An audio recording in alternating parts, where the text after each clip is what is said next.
na ti zing pathin ha chinu a hi pathin dâu su ya pathin gam dâu sia vai hồn ba và chơi ya long ten leng lo pi Emmanuel sang ten ngai lu a ga pe pathin ka thang va e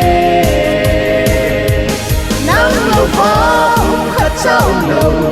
le ya hin na tu pi da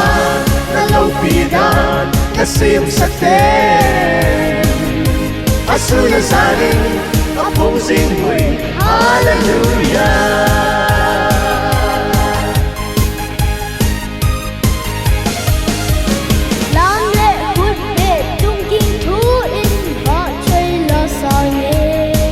hin thế na ta đam thế na và cái năng xin rồi giết đây cô mình đi xuống na ta lấy tên năng này và dây đã lo len lâu vì Emmanuel sáng tên ngày luôn ta gặp bé phát thiên ta thắng và nắng lâu hoa khát sao lâu Leia hin na tu pida na lo pida na sim sa ten asu na zanin a phong sing hui hallelujah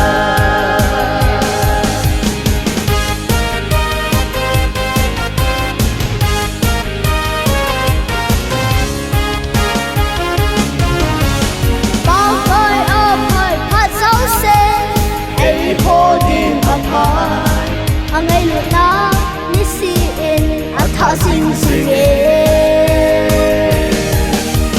tôn sót van gam nei xem te ui tôn sót cơ lơ đình hin bạn chơi đã lo len lâu pi Emmanuel sáng tên ngay luôn ở gặp bé phát thiên cả thắng và nắng lâu hoa khát sao lâu Leia hin na tu pida